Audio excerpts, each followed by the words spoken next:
Hello students, कैसे हैं आप सब लोग। मैं पंकज मिश्रा, आपका सक्सेस गुरु, आपके यूट्यूब चैनल पे आपका स्वागत करता हूं। जैसा कि मैंने आप लोगों से वादा किया था कि मैं अपने नेक्स्ट वीडियो में आपकी फिजिक्स और केमिस्ट्री की भी क्लासेस स्टार्ट कर दूंगा, तो आपका वादा आज पूरा हो रहा है। ठीक है, I will be starting with physics today. आज मैं फिजिक्स का पहला टॉपिक जो कि आपका फोर्स है उससे स्टार्ट करूंगा। Later on I will be starting with chemistry also.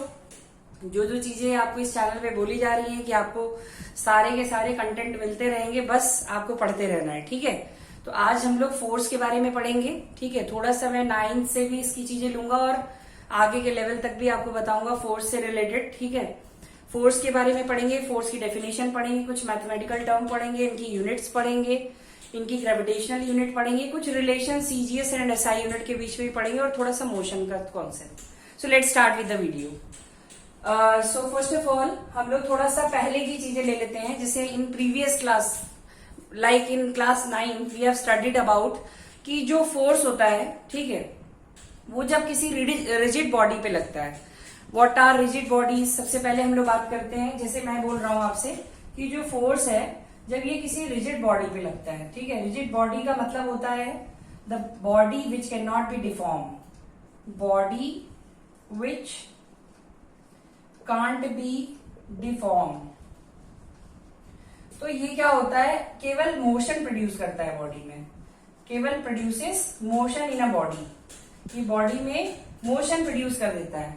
लेकिन अगर यही फोर्स किसी non rigid body with the body which can be deformed, किसी non body which can be deformed, body which can be deformed, अगर किसी non rigid body पे करता है तो ये इसका शेप एंड साइज भी चेंज कर देता है, शेप एंड साइज चेंज कर देता है, साथ साथ मोशन तो करता ही करता है। ठीक है, तो अब इस तरीके से हम लोग फोर्स को डिफाइन करेंगे। अब देखिए, तो हम लोग ये कह सकते हैं when force is applied on a rigid body it only changes the state of a body. Like ये मोशन में ला देता है, अगर रेस्ट में है तो मोशन, मोशन में है तो रेस्ट में ला देगा।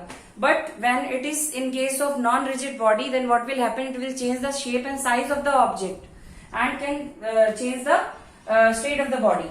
अब हम यहाँ पे फोर्स को छोटी क्लासेस में क्या पढ़ के आते थे, हमेशा टीचर्स के मुंह से सुना है, बड़ों के मुंह से सुना है, push pull of an object is called force, push pull of an object. Push pull थोड़ा सा हटाएंगे आज हम लोग, इसको थोड़ा सा फ्लो चार्ट के टाइप्स में पढ़ेंगे, क्योंकि मैंने आपसे कहा था इस चैनल पे कि हम लोग फिजिक्स पढ़ेंगे, केमिस्ट्री पढ़ेंगे, क्योंकि मैथ्स में भी मैं ट्रिक से ही पढ़ाता हूँ आपको। वैसे पढ़ना हो तो बहुत से लोग पढ़ाते हैं, ठीक है, और हमें अगर जब तक कोई कंटेंट ऐसा ना मिले जिसमें थोड़ा सा इजी हो, हम लोग कम हमें लिखना पढ़ना पड़े और कुछ ट्रिक के थ्रू हम याद कर लें। ठीक है, so I will be providing this type of things कि आपको थोड़ा इजी लगे।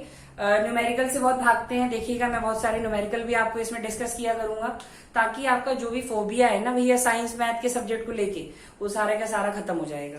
तो देखिए यहाँ पे फोर्स के बारे में बात कर रहे हैं, तो फोर्स क्या होगा, फोर्स अब थोड़ा सा फ्लो चार्ट में पढ़ रहा हूं। Force is an external agent. Force क्या है, एक एक्सटर्नल एजेंट है जो कि क्या करेगा, चेंज करेगा, क्या चेंज करेगा, स्टेट ऑफ अ बॉडी, ये चेंज करेगा स्टेट ऑफ अ बॉडी। अब ये कैसा स्टेट चेंज होगा, either from rest to motion और from motion to rest, motion से रेस्ट में लाएगा या रेस्ट से मोशन में लेके जाएगा।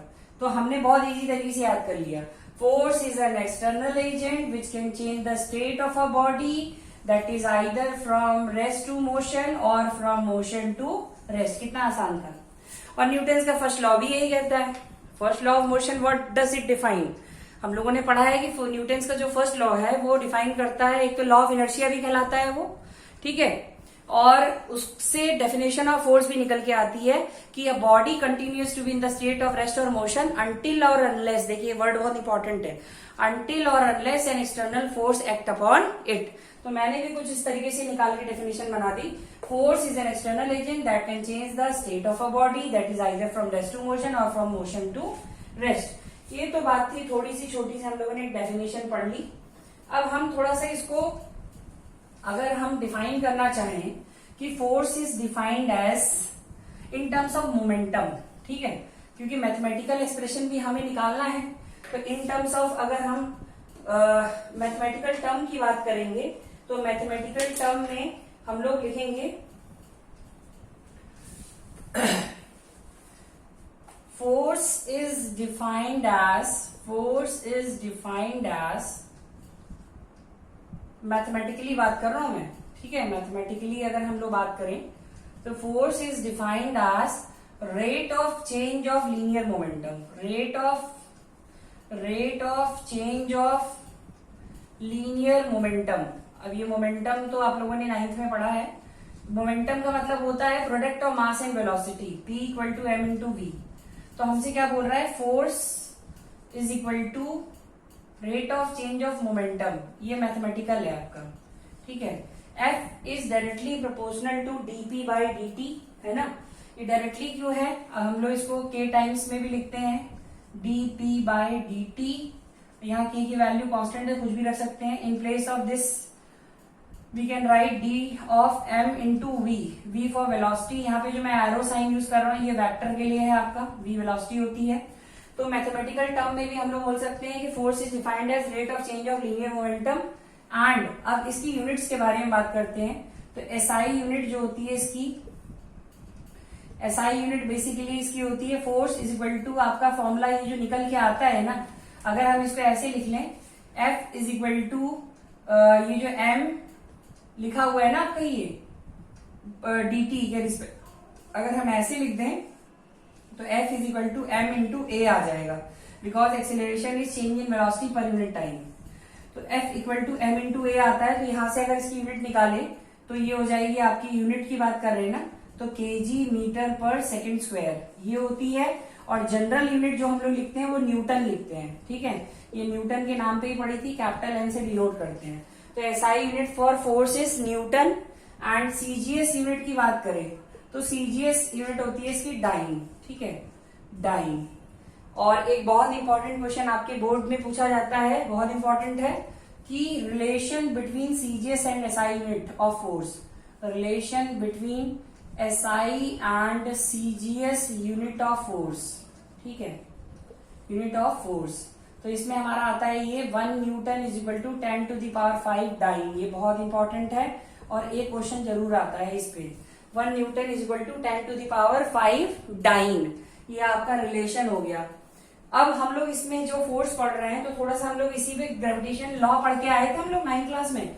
तो ग्रेविटेशन लॉ जो होता है उसमें आपने पढ़ा होगा कि इसकी ग्रेविटेशनल यूनिट भी निकालते हैं फोर्स की।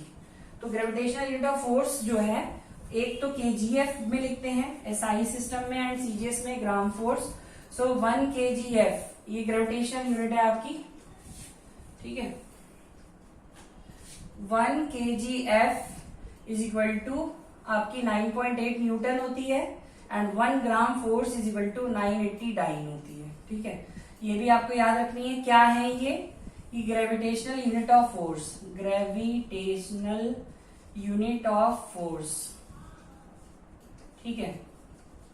तो मैंने आपको क्या बताया, फोर्स की डेफिनेशन बताई, ठीक है। फोर्स को मैथमेटिकली आपको डिफाइन करके बताया इन टर्म्स ऑफ लीनियर मोमेंटम, उसका एसआई एंड सीजीएस यूनिट निकाली, एसआई और सीजीएस यूनिट के बीच में रिलेशन, और ग्रेविटेशनल यूनिट ऑफ फोर्स। अब हम लोग ये बात करते हैं कि जैसे हमने पढ़ा कि कोई भी बॉडी है, ठीक है, उस पे जब फोर्स लगा तो मोशन में आएगी। तो जब फोर्स लगा किसी बॉडी पे, तो फोर्स किसी बॉडी पे लगा तो ये किस में आई, मोशन में आई। अब ये मोशन में आई तो कितने टाइप के मोशन में आएगी, तो 2 होंगे। एक आपका रेक्टिलिनियर मोशन होगा, ठीक है, और एक आपका होगा रोटेशनल। तो अब हम ध्यान देते हैं कि कैसे ये डिफाइन करना है। रेक्टिलिनियर ऑब्लिक लीनियर, ये दोनों एक ही चीज है, ठीक है। जैसे मान लीजिए हम पहले लीनियर मोशन की बात कर रहे हैं, ठीक है, डायग्राम के थ्रू समझा रहा हूं आपको। जैसे एक ये बॉल है, ठीक, आपने यहां से इसको पुश कर दिया तो आपने जाहिर सी बात है फोर्स लगाई, तो ये क्या होगा, यहाँ पे मूव करेगा, ठीक है, ये डायरेक्शन हो गई मूवमेंट की। तो जब आपने फोर्स इस पे लगाया तो ये स्ट्रेट पाथ में फॉलो करेगी, किसको फॉलो करेगी, स्ट्रेट पाथ। तो a body is said to be linear motion when force is applied, it will move in the direction of the applied force and will move in a straight line, ठीक है। जैसे आपने एक football को kick कर दिया और वो एक स्ट्रेट पाथ को फॉलो करते हुए आगे चली गई। सो ये आपका लीनियर मोशन की बात हो गई, ठीक है।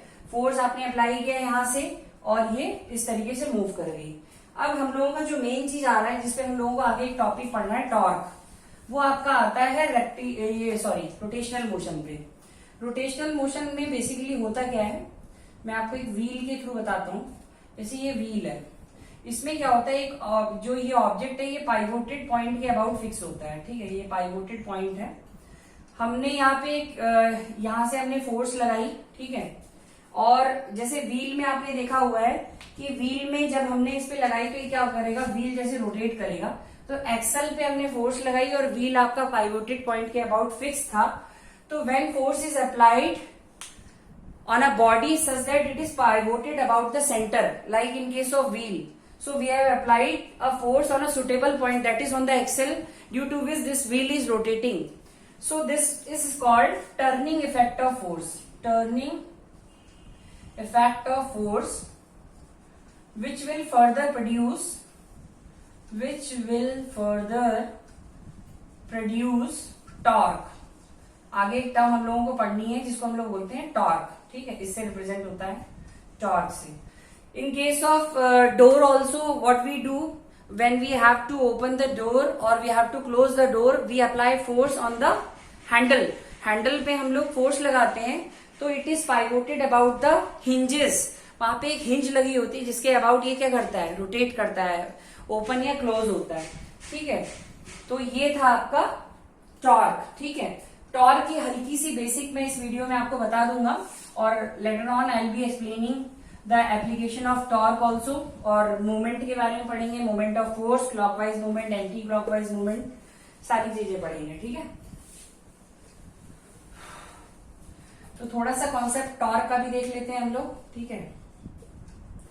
ये होता है टॉर्क, इसको हम लोग बोलते हैं turning effect of force. Turning effect of force is called as torque, ठीक है। फिजिक्स में थोड़ा सा रट्टा मारना कम होता है, ठीक है, आपको मैथमेटिकली ज्यादा समझ में आता है, ये मैथमेटिकली हम लोग समझा रहे हैं, ठीक है। इसमें क्या होगा, torque is equal to force into perpendicular distance from axis of rotation. जैसे मैंने अभी आपको व्हील वाला एग्जांपल बताया था, तो इस वाले में भी क्या हो जाएगा, torque is equal to force into perpendicular distance from axis of rotation, और यहीं से इसकी यूनिट निकाल दीजिए। फोर्स की यूनिट आपकी न्यूटन हो गई, मल्टीप्लाई बाय डिस्टेंस की यूनिट क्या हो गई, मीटर। तो इसकी एसआई यूनिट हो जाएगी newton metre and CGS unit हो जाएगी डाइन सेंटीमीटर, ठीक है। और एक इंपॉर्टेंट क्वेश्चन एग्जाम में पूछा जाता है, खैर इसके एप्लीकेशन डोर वोर और ये सब चीजें हम लोग पढ़ेंगे बाद में। सबसे मेन चीज इसमें जो पूछा जाता है, factors on which torque depend, factors on which torque depend. तो आपको दिख रहा होगा यहाँ पे कि टॉर्क दो चीजों पे डिपेंड कर रहा है, एक फोर्स अप्लाइड पे है ना, एक किस पे डिपेंड कर रहा है, फोर्स अप्लाइड, और दूसरी चीज आपकी डिपेंड कर रहा है perpendicular distance from the axis of rotation. इसका मतलब टर्निंग इफेक्ट ज्यादा तब होगा जब मैग्नीट्यूड ऑफ फोर्स ज्यादा होगा, या फिर आपका perpendicular distance from the axis of rotation, मतलब मैक्सिमम टॉर्क तब लगेगा जैसे डोर को ओपन करना है तो जितना ज्यादा distance between handle and the hinge होगा, that is the pivoted point, your torque will be maximum. So student, this was all for today, ठीक है। आज मैं अपना वीडियो यहीं पे खत्म करता हूँ। आपको मैंने देखिए कोई भी चीजें बहुत ज्यादा हम एक वीडियो में नहीं रखेंगे, ताकि आप ऐसा ना हो कि बोर हो जाए टॉपिक से, आप थोड़ा थोड़ा पढ़ेंगे तो आपको अच्छा भी लगेगा। और जो भी आपकी डाउट्स हैं, you can ask your doubts in the comment box, you can give your suggestions. I always welcome your comments. मैं चाहता हूं आप ज्यादा से ज्यादा कमेंट्स करते रहिए और ज्यादा से ज्यादा जो भी ये वीडियोस है इनको शेयर करिए, सो दैट और भी बच्चे जुड़े, और भी चीजें हमसे पूछें, because it's a open platform for you all. You can access all the things, but थोड़ा सा आपका कॉपरेशन यही चाहिए कि आप पढ़िए और जो भी चीजें आपको नहीं समझ में आ रही आप पूछिए, and you can give your suggestions also. Like आप लोगों के सजेशन पे ही मैंने फिजिक्स और केमिस्ट्री का भी स्टार्ट किया था, ठीक है, और जो 11th-12th वाला भी मैंने बोला है वो भी स्टार्ट कर दूंगा बहुत जल्दी से, ठीक है। बस आपको यही मेरी आपसे रिक्वेस्ट है कि just watch my videos, share my videos. अच्छे लगते हैं तो लोगों को कहिए सब्सक्राइब भी करने के लिए, ठीक है। बिकॉज आपका चैनल है, आप लोग इसको प्रमोट कर रहे हैं, मुझे पता भी है, और बहुत अच्छे आपके कॉपरेशन आपको मिल रहा है मुझे, ठीक है। I am really thankful for that कि 1 महीने में ही हम लोगों के बहुत सारे फ्रेंड्स बन गए हैं इस चैनल पे, और लगातार आपके लिए वीडियोस में डालता रहूंगा, इट्स माई प्रॉमिस, ठीक है। So just watch my videos, चाहे वो मैथ्स के हों, फिजिक्स के हों, केमिस्ट्री के हों, और अपने डाउट्स पूछते रहिए, ठीक है। I will be solving all the doubts, जो भी आपके डाउट्स होंगे I will be clarifying it later on. अगर पॉसिबल होगा, ज्यादा से ज्यादा लोग हमसे जुड़ जाएंगे, तो हम लोगों ने सोचा है कि इस चैनल पे हम लोग अपनी लाइव क्लासेस भी चलाना स्टार्ट करेंगे। अब वो डिपेंड करता है कैसे करेंगे, वो मैं देखूंगा। बट आप लोग पढ़ते रहिए, सेफ रहिए अपने घर पे। Thank you for today.